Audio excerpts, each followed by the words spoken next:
Hey, what's going on, my YouTube brothers from another mothers? I had to do this so I can kind of block the light. How's everybody been?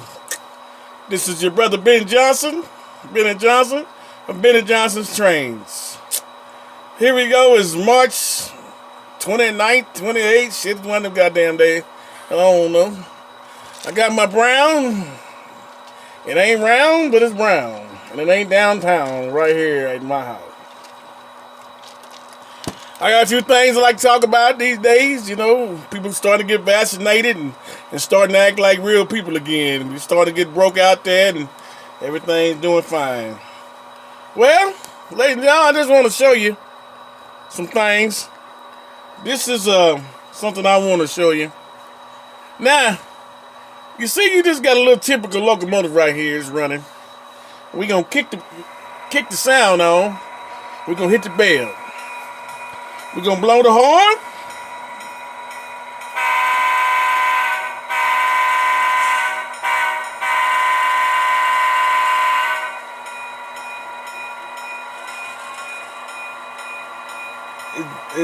It's an Anthony Burlington 1876 and an old Burlington F45, old school, and an old Anthony GATX SD40-2 locomotive. Now I just put the coders in both these locomotives right here. Let me tell you about putting the coders in old Anthony engines. It's not a bad thing to do, but as you put the coders in older engines like this, man, I ain't know it's like this, man. I'm so sorry about the light. I think I'm Jesus, somebody, the light shining like it is. The thing about putting the coders, man, what the hell? Oh, there we go. You see the back of my hand, y'all want to look at the back of my hand. We can talk to hand now, you know what I'm saying? I don't know, what's hand? But anyway, the thing about putting decoders in older Anthony engines, you want to make sure that you buy the decoder that matches the amperage and a little bit past the amperage of the motor. Because sometimes you'll put a regular decoder, two-function decoder in an Anthony, an older Anthony, and it'll move real slow. And then you put another decoder in another Anthony, it'll move like the rest of the Anthony, like it got a Genesis drive in it or something. Okay? So what I'm saying is you got to know the amperage of what you're dealing with and the voltage and the power drain that it takes. So if you can get you a voltmeter reader, get you one. That way you don't make the mistake and get the wrong decoder. But it's a good thing to ask somebody that sells it when they sell it to you. They ask them, is it made for older Anthony engines? And they'll tell you, yes, it's got 2 amps. It's a 2 amp decoder, and that right there is pretty much what you need to run these older Anthony engines, because unless you change the gears in them, they're gonna run like crap. And you have to remember these things like this. Okay, these trucks. I mean, these wheels. This thing right here in the middle, the gearbox, if these turn while you holding one side and you can turn it, this is cracked. This ain't no good no more because it's not getting no traction. It's cracked. So you might have to change the wheel set and gearbox. Well, you might not have to change the wheel set because they come out like that. If it comes out real easy like that, it's cracked. All right? Because when you buy the new ones, you gotta force it on anyway. If you got a new one and you force it on, you know you got a good set and you got a good gear, and your engine's gonna run better. And as far as lubricating the locomotive, Jesus Christ. I mean, I call myself getting some good lubrication grease. But if you let your engine sit still like I do sometimes, because I don't feel like running trains, I feel like looking at my trains. If you just let them sit, and depends on the humidity, whatever the long word is your basement. If your temperature in your basement be changing up and down, that grease will start getting hard. It don't matter what kind of grease it is. It starts getting hard, and it starts clogging up the gears. It starts messing up the gears, and that's what causes those gear shafts to break, because now the engine's trying real hard to turn, and it's not turning. Okay, so to make a long story short, you got to run your trains. And then you got to be careful about how you run your trains. Because I seen one guy, he brought me some engines, and I can't believe this. He actually ran the flatness. I never thought you could do that with these engines. When he brought me these things was flat, like the wheels on the Flintstones. Yabba dabba do. Man, I'm like, you got to be kidding. And I replaced all of them, and then he ran back better again, and he flattened them again. I was done with him after that. But, you know, so, like I said, you just got to enjoy what you're doing. You know, well, let's talk about a few things, peoples. Let's talk about a few things. Okay, we got a few anniversaries. You know, Mr. KP had his 150th podcast show, 150. He invited all the people that he liked to his house. They was all this color.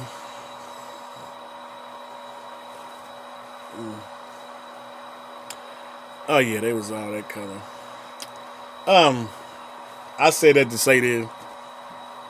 He say this is the best hobby on the planet. Once again, you know, I complain about this all the time, but you know, with the best people, who are the best people? Caucasian people, the best people.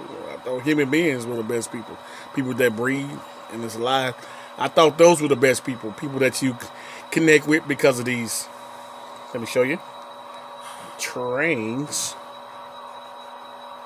That was the reason why we was all considered the best people, because we all like trains. But you know, we don't. Some people don't perpetrate like everybody enjoys this hobby. So I went to the hobby store this weekend, and it was nice to watch a husband and wife come in. And the wife paid for the trains, and the husband did sit there and smile, and it was for him. And I had to tell him, man, I like that, man, that your wife participates with you with your trains. You know what I'm saying? She pulled out her wallet and paid for your trains. It's like you pull out your wallet to pay for her dresses and her nails and her toes and stuff like that. That is so cool. You know what I'm saying? You share a hobby with your husband, you share a hobby with your wife, and you have a happy family. Okay, it's nice to see a little boy come in with his daddy. Little boy came in with his daddy, and he gave his daddy his billfold, kept saying, "Daddy, here's my billfold." And he said, it was funny as hell. He said, "My daddy ain't got no money, but I got some money." His daddy must have gave him the money from the stimulus check, because he bought some trains. But when the daddy came up to the counter to pay for the trains looked like they was for the daddy. They wasn't for him, because he had a Broadway limited engine. The little boy wanted a steam engine. A big boy. He knew how to run the Digitrack thing. He was running it, and I showed him how to turn it on. I showed him all this. He was like, and he was 10 years old, just as smart as he can be. Shit, some of them kids smarter than us. They know this computer stuff better than we do. They gonna take over the world, the kiddies. You better watch our papers. But anyway, let's get back to Kenny Patterson. So, he do his show. So I'm watching it live. So I left a comment. But as soon as I say this, you guys gonna say, well, Mr. Johnson, you look like you did a little prejudice or something. Are you jealous? I'm not jealous. I just misinformed. And I'm not understanding why I'm so misinformed. Cause he say he had a guy, and I don't know if it was Ram Hood or Ram Hook. I think it was Randy Hook. That's his name, not Rand Hood. What Randy Hook did, he itemized Ken's 150 podcast shows, whereas if you particular subject you wanted to look up that you was interested in, it was on the sidebar, you pressed on that, and every show that talked about that particular subject would come up. Alright. Anything else, he had everything categorized. You know, that word's kind of hard for me to pronounce, but he had everything categorized. So he also made the mistake, and I love him for this, because this just show you what I've been talking about all along. Every person that was on that show, from 1 to 150, all the people that was on them shows. So like if he had 7 guests on the 7th show, the 7 people that were on that show, it shows a picture of them. Okay?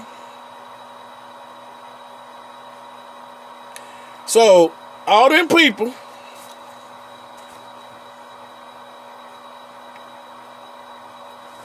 yeah, except the 1 or 2 that James writes on. And like I said, I don't know what James Rice is. I can't tell you. I don't know if he one of us, one of them, one of who. I don't know what he is. He don't represent me, though. Had plenty of women on there. Everybody but me. My color. One person. I don't get that. But these trains are for everybody. Best hobby in the world. Done by the best people in the world. So once again, that mentality that the best people in the world is, and I'm doing this without even saying it, and we know this is true because I can ask the model railroader community that anybody who ever watches my channel, I ask this dumbass question. And I mean, I'll be honest with you. I am 59 years old. I've been looking at model railroader and railroad model craftsman and Journey, the Journal, Mainline, and any other model railroad magazine they had out. 10 greatest model railroads, 8 greatest model railroad. And I'm gonna say this to you people. I'm gonna ask you a question, and anybody can tell me because I know the answer, and I'm gonna give you the answer too. But just ask yourself. Out of all them layouts that have been shown, page after page, paper after paper, magazine after magazine,